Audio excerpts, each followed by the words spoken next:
భాయ్ ఈరోజు city function హాల్లో వలిమా విందు ఉంది, మన వీధుల వారిదే.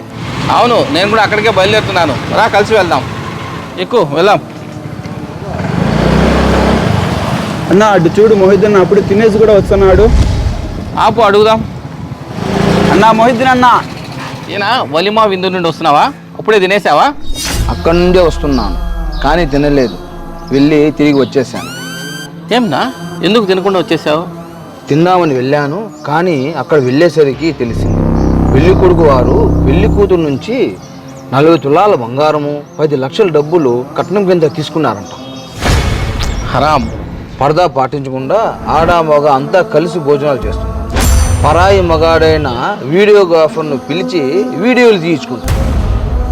ఆర్కెస్ట్రాను ఏర్పాటు చేసి పాటలు పాడుతూ చిందులేస్తున్నారు. అన్నీ శైతాన్ పనులే.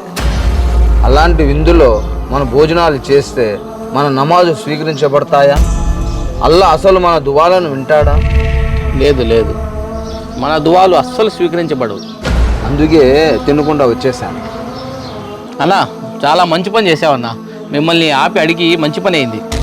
అన్నా మరైతే ఎవరింటికి వాళ్ళు వెళ్ళి భోజనాలు చేసుకున్నాం. సరే పదండి. ఓకే, సరే సరే.